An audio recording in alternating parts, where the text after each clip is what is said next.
নমস্কার, হুগলি আজকেতে আপনাদের স্বাগত। আজকের বিশেষ বিশেষ খবর। ভাবাদিঘিতে ভাবনাই সার, ফের রেল সম্প্রসারণে বাধা গ্রামবাসীদের, উত্তপ্ত গোঘাট।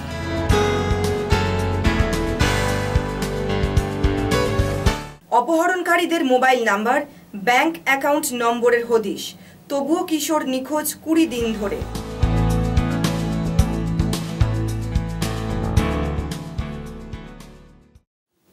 এখন আসছে বিস্তারিত খবরে। ভাবাদিঘিতে আজও থমকে তারকেশ্বর বিষ্ণুপুর রেল সম্প্রসারণের কাজ, ফের রেল কর্মীদের বাধা, উত্তপ্ত গোঘাট। গোঘাট বিষ্ণুপুর রেল প্রকল্পের কাজ চলাকালীন বৃহস্পতিবার দুপুরে সংঘর্ষে উত্তপ্ত হয়ে উঠল গোঘাটের ভাবাদিঘি। রীতিমতো রণক্ষেত্রের রূপ নিল ভাবাদিঘি এলাকা। উত্তেজিত জনতারা ভাঙচুর চালালো পুলিশ ক্যাম্পে, পুড়িয়ে দেওয়া হলো 3টি মোটর সাইকেল। রেলের কাজে বাধাকারীরা স্থানীয় তৃণমূলের দলীয় কার্যালয়ে ভাঙচুর করে আগুন ধরিয়ে দেওয়ার চেষ্টা করে বলে অভিযোগ। হামলাকারীরা একটি মাটি ফেলা লরিকে হাইজ্যাক করে নিয়ে যায়। পরে অবশ্য লরিটি উদ্ধার করতে পারে পুলিশ। ঘটনার সূত্রপাত গোঘাটের ভাবাদিঘির উপর দিয়ে রেলপথ নিয়ে যাওয়াকে কেন্দ্র করে। প্রসঙ্গত উল্লেখ্য, বর্তমান রাজ্যের মুখ্যমন্ত্রী মমতা বন্দ্যোপাধ্যায় রেলমন্ত্রী থাকাকালীন তারকেশ্বর বিষ্ণুপুর রেল প্রকল্পের ঘোষণা করেছিলেন। ঘোষণা অনুযায়ী পরবর্তীকালে তারকেশ্বর থেকে গোঘাট রেল চালু হয়। উল্টো দিকে বিষ্ণুপুর থেকে গোঘাটের ভাবাদিঘির আগে পর্যন্ত রেলের কাজ সম্পূর্ণ। মাঝখানে গোঘাটের ভাবাদিঘির 2 পার রেল লাইনের দ্বারা যুক্ত হলেই হাওড়া থেকে বিষ্ণুপুর সরাসরি রেল চালু হয়ে যাবে। কিন্তু এই দিঘিরই অংশীদার কিছু পরিবার দিঘির উপর দিয়ে রেল লাইন নিয়ে যাওয়ার কাজে বাধা দিচ্ছে। স্থানীয় তৃণমূল নেতৃত্বের অভিযোগ, ভাবাদিঘির উপর দিয়ে রেল নিয়ে যাওয়ার কাজে বাধা দিচ্ছে সিপিএম ও বিজেপি। তারাই মদত দিচ্ছে গ্রামবাসীদের। বৃহস্পতিবার সকাল থেকেই রেল সম্প্রসারণের জন্য ভাবাদিঘি এলাকার মাটি ফেলার কাজ চলছিল। দুপুর 12টায় ভাবাদিঘি গ্রামের মহিলা পুরুষ একযোগে হামলা চালায় রেলের কাজে যুক্ত থাকা কর্মীদের উপর।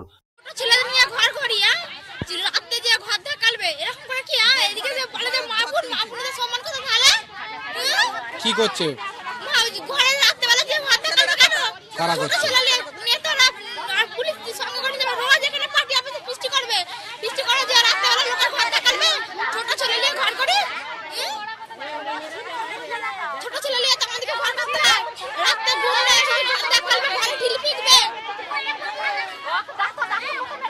কি নাম আপনার? আমাদের ছেলেকে মিথ্যা অপরাধে জেল খাটাচ্ছে। কি নাম আপনার? পাঁচি দিয়ে আমাদের জেল জলটা রোপণ আমাদের কিচ্ছু নাই। শুধু জলটা আমাদের ডাচি দিয়ে দিয়ে আমরা স্কুল আমাদের ভেঙে দিই। আমরা স্কুলে জায়গা দিব। এই এলাকায় কি একটাই পুকুর? এই পুকুরটার উপরে আমাদের সব গরু বাছুর সমস্ত এই দিঘিটা, আর আমাদের জল নাই। রাত করে কেন টিভি চালাচ্ছ? সে ওই যে ঘরে হামলা করছে। এবার আমাদের এই তো গান, আমরা তো চাইনি যে অশান্তি হোক, আমরা চাইনি যে যাতে ভালো থাকে, সেই চেষ্টা আমরা করছি।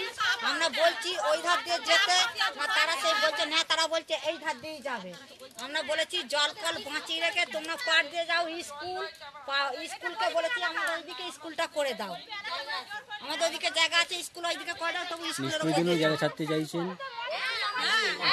রেলের কোনো বাধা নেই? না, আমাদের রেল বাধা নেই, খালি জলকটটা বাঁচাচ্ছে। আমাদের রেলের বাধা নাই।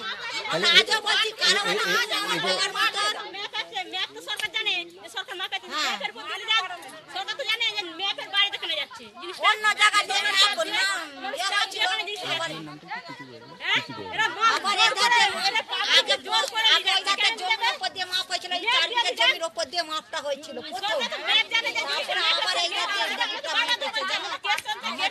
গরিব মানুষ, আমরা লোকের ভাড়া বুঝে করে খাই।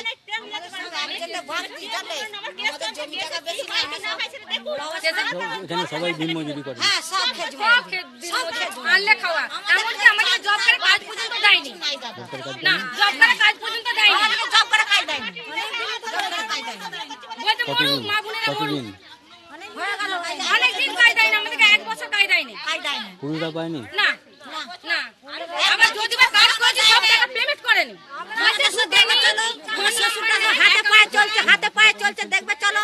আমাদেরকে অনুদানও দেয়নি, টাকা পয়সা দেয়নি, ঘর দুয়ার দেয়নি, কিছু। লাঠি ঝাঁটা দিয়ে বেধড়ক মারধর করে কর্মীদের। মাটি ফেলার কাজে যুক্ত কর্মীদের 3টি মোটরসাইকেলে আগুন ধরিয়ে দেয় ও 3টি মোটরসাইকেল ভেঙে গুড়িয়ে দেয়। আক্রমণকারীরা একটি মাটি ফেলার লরি হাইজ্যাক করে নিয়ে যায়। গ্রামের মধ্যেই ছিল পুলিশি ক্যাম্প। তারা হামলাকারীদের বাধা দিতে যায়। হামলাকারীদের সংখ্যায় বেশি থাকায় তারা পুলিশ কর্মীদের উপর ঝাঁপিয়ে পড়ে মারধর করে ভাঙচুর করে পুলিশ ক্যাম্পে। এলাকায় ভাবাদিঘি এলাকায় যে রেল প্রকল্পকে ওরা বন্ধ করে দিয়েছে, পুনরায় কাজ চালু করেছিল রেল দপ্তরের সঙ্গে আমাদের দলের কোনো সংযোগ নেই। আমরা চাই এলাকার উন্নয়ন।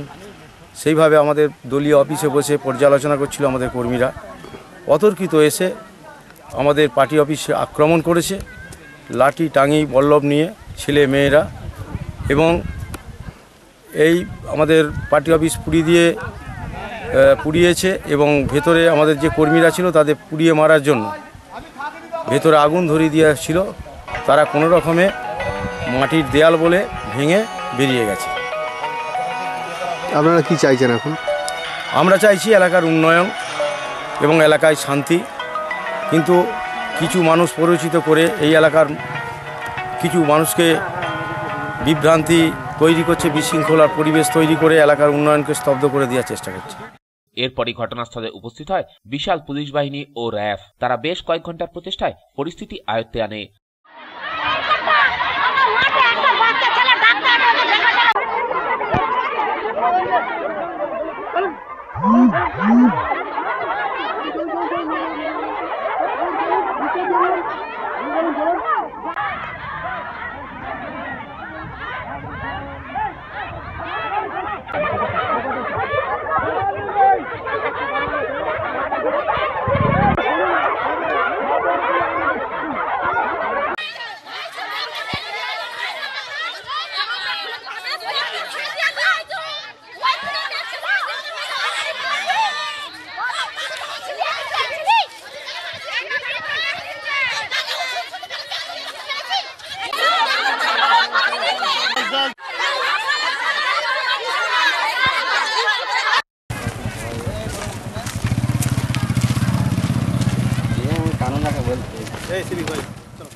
যদিও পরিস্থিতি আয়ত্তে আসার পর থেকে এই এলাকা রয়েছে যথেষ্ট থমথমে। কাজ শুরু করা যায়নি রেল লাইন পাতার।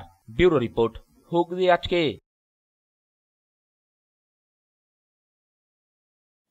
আজ ভোররাত্রে রিষড়া জয়শ্রী জুট মিলে ভয়াবহ আগুন। ঘটনাস্থলে 4টি ইঞ্জিন আগুন আয়ত্তে আনে। কারখানার ভিতরে আগুন লাগার ঘটনায় ব্যাপক চাঞ্চল্য ছড়ালো। বৃহস্পতিবার ভোরে ঘটনাটি ঘটেছে শ্রীরামপুর থানার জয়শ্রী টেক্সটাইলে। রোজকার মতো এদিন শ্রমিকরা কারখানার 4 নম্বর প্ল্যান্টের স্পিনিং বিভাগে কাজ করছিলেন। সে সময় আচমকাই আগুন ধরে যায়। কারখানা কর্তৃপক্ষ সঙ্গে সঙ্গে দমকলের খবর দিলে রিষড়া ও শ্রীরামপুর থেকে মোট 4টি দমকল ইঞ্জিন ঘটনাস্থলে উপস্থিত হয়। বেশ কয়েক ঘন্টার প্রচেষ্টায় আগুন আয়ত্তে আসে। প্রাথমিক তদন্তের পরে দমকলের অনুমান শর্ট সার্কিট থেকেই আগুন লেগে থাকতে পারে। যদিও ক্ষয়ক্ষতির পরিমাণ নিয়ে মুখ খুলতে চায়নি কারখানা কর্তৃপক্ষ। ঘটনায় হতাহতের কোনো খবর নেই। ব্যুরো রিপোর্ট, হুগলি আজকে।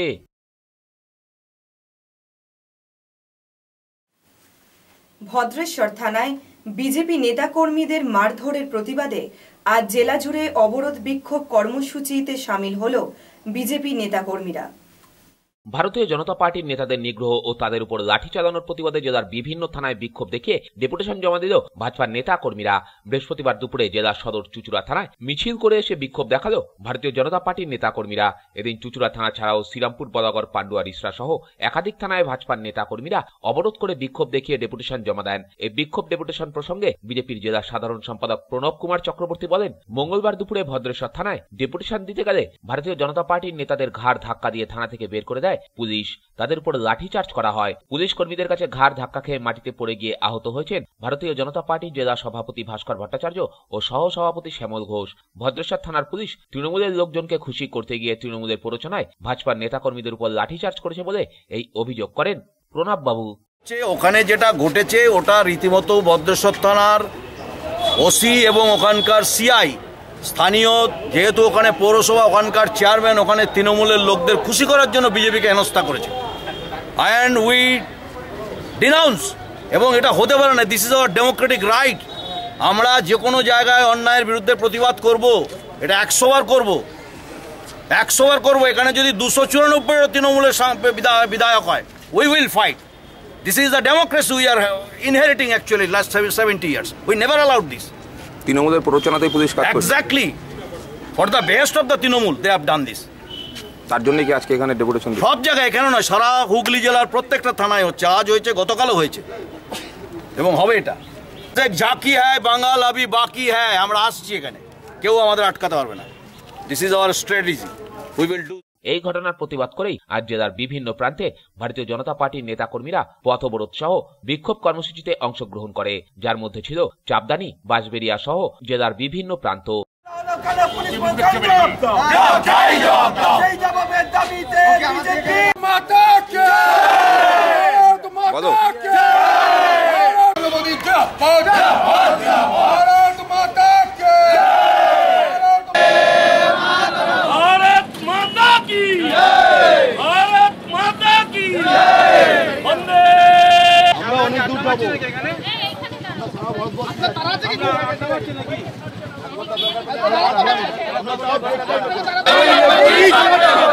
জেলা সভাপতি ভাস্কর ভট্টাচার্যের উপর আক্রমণ হলো কেন? টিএমসি জবাব দাও।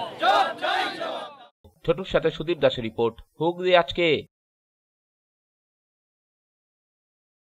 গত 20 দিন ধরে নিখোঁজ অষ্টম শ্রেণীর ছাত্র, পুলিশকে বারংবার জানিয়েও মিলছে না সুরাহা।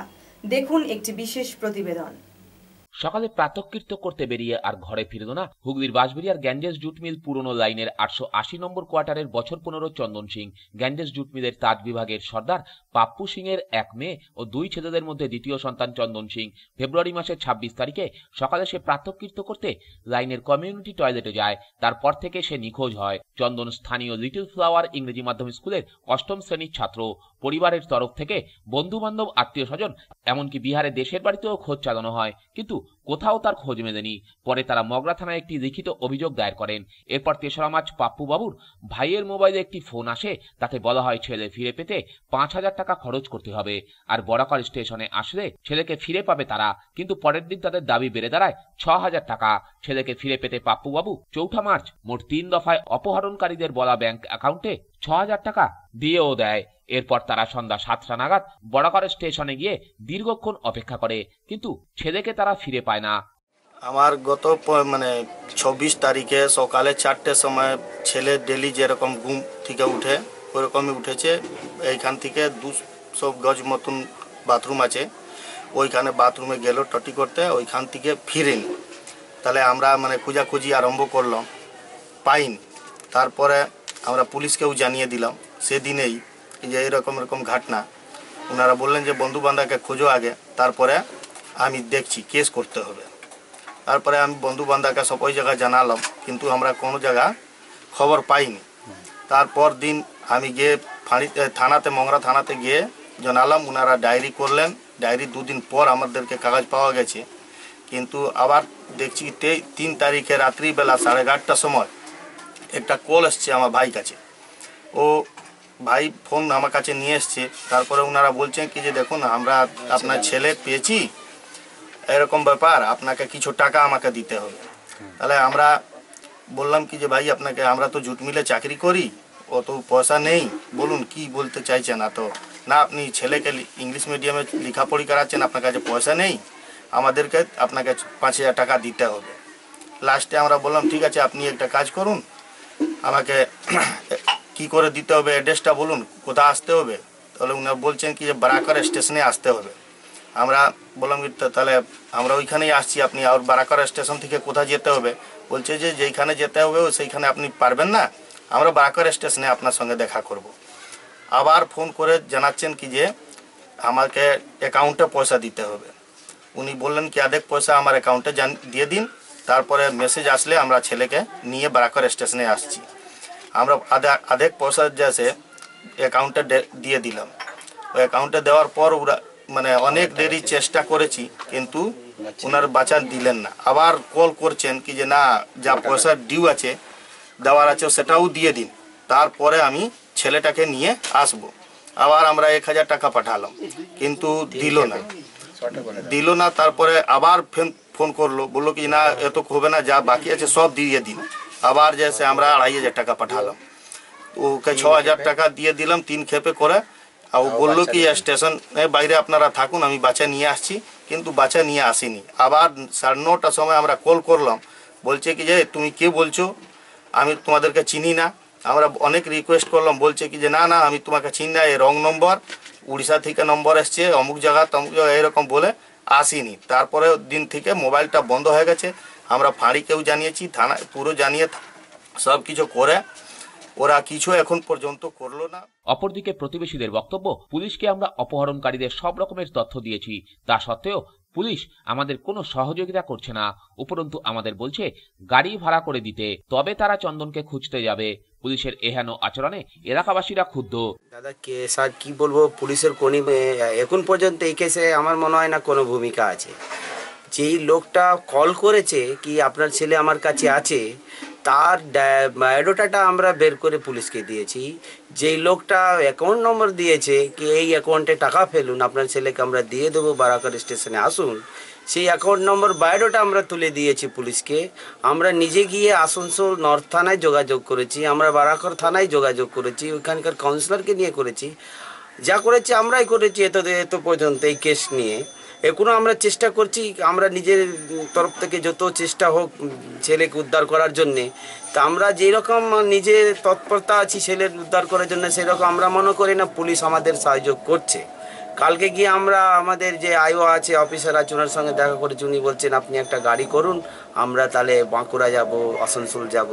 তো একটা গরিব মানুষ আজকে 16-17 দিন ধরে আমরা জুট মিলে, আপনারা জানেন জুট মিলের কী পরিস্থিতি আছে, একটা সংসার চালানোই মুশকিল, এর মধ্যে 10,000 15,000 এই কোথায় থেকে আনবো আমরা আপনাদের কাছে রিকোয়েস্ট, পুলিশ যে নেগলিজেন্স করছে, আমরা চাইছি পুলিশ আমাদের এই সহযোগ করুক আপনার মাধ্যমে।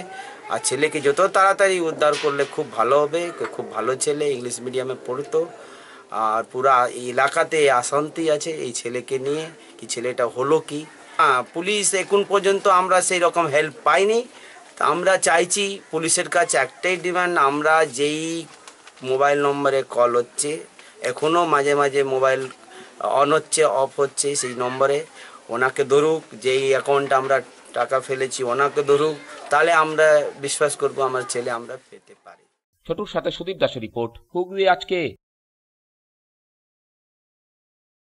পরপর 3টি কন্যা সন্তান হওয়ায় শ্বশুরবাড়ির অত্যাচারের শিকার গৃহবধূ। ঘটনাটি চন্দননগরে। পরপর 3টি মেয়ে হওয়ার কারণে শ্বশুরবাড়িতে অত্যাচারের শিকার হলেন গৃহবধূ সীমা মালাকার। এই শুনে হাওড়ার সাকরাইল থেকে ছুটে এসেছেন সীমার বাবা বিজয় ভগত ও মা কৃষ্ণা দেবী। সীমা বসবাস করে চাপদানির কলাবাগান এলাকায়। ভদ্রেশ্বর থানার পুলিশ গৃহবধূর উপরে অত্যাচারের অভিযোগ নিতে অস্বীকার করেছেন বলে অভিযোগ। বর্তমানে সীমা দেবী চন্দননগর হাসপাতালে চিকিৎসাধীন। অভিযোগ, পরপর 3টি কন্যা সন্তান হয়, তার উপরে মানসিক ও শারীরিকভাবে অত্যাচার চালায় শ্বশুরবাড়ির লোকজন। हाँ, लड़की को मारा। क्या मारा है? वो लड़की होता है, उसीलिए उसका माँ बहन वही लोग मारे। कौन को बच्चा है? 3 ठो बच्चा है। लड़की? हाँ। अच्छा, आपका लड़के का नाम क्या है? मेरा लड़की का नाम सीमा मालाकार है। उसको बहुत मारा है? हाँ, अभी भी मारा है, अभी अल्ट्रासाउंड हो रहा है, ये लगा के 4 बार हो गया। कहाँ रहता है? चापदानी का कहाँ रहता है? केला बागान। हाँ। अच्छा, थाना में बोला था? थाना में गया अभी दमाद, तो उसका बाबा दिया लेके कागज कि मेरा बीबी को बहुत मारा, हम काम में चल गए, तो थाना वाला भगा दिया, बोला नहीं लेंगे केस। कौन थाना? ভদেশ্বর থানা। আমার মেয়ে হয়েছে না 3টে, সেই জন্য আমার বরকে বলছে অন্য বিয়ে কর, আমাকে বলছে তুই বাইরে যা। আমাকে এই জন্যে সব বিহার থেকে এসে 3টা ননদ, 3টা জামাই, ওর ভগ্নি, 2টো ভগ্নি, খুশবু, ডলি, আর বলছে আমার সরকারি নকরি আছে। কে মেরেছে? আমাকে মেরেছে। কে নাম কি? আমার ননদ, নামটা আছে একটা সুনিতা, শাশুড়ি মেরেছে সারদা মালাকার, আমার শ্বশুর নেই, মারা গেছে। ব্যুরো রিপোর্ট, হুগলি আজকে।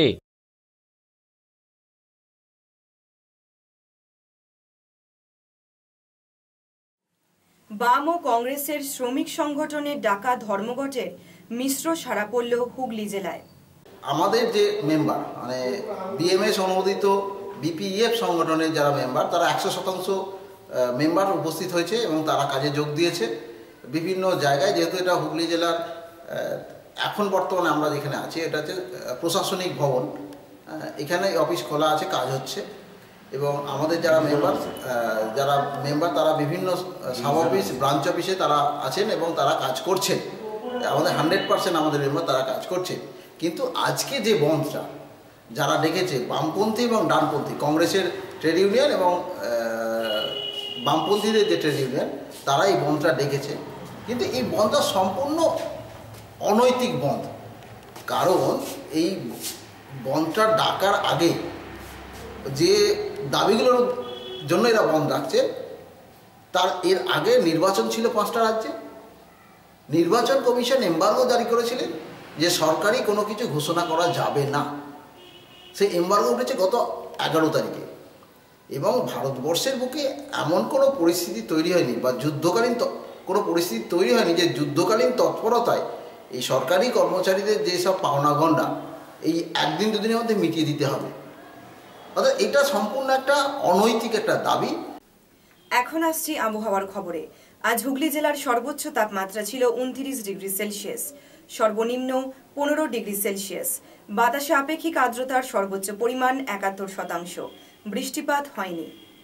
শেষ করার আগে খবরের বিশেষ কিছু অংশ আরও একবার। ভাবাদিঘিতে ভাবনাই সার, ফের রেল সম্প্রসারণে বাধা গ্রামবাসীদের, উত্তপ্ত গোঘাট।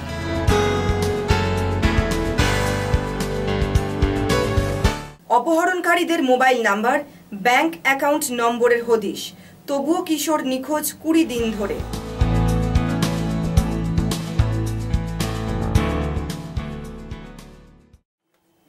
এখনকার মতো খবর এই পর্যন্ত। প্রতিদিন রাত 8টায় দেখুন ইন এএমবিসিতে হুগলি আজকে। নমস্কার।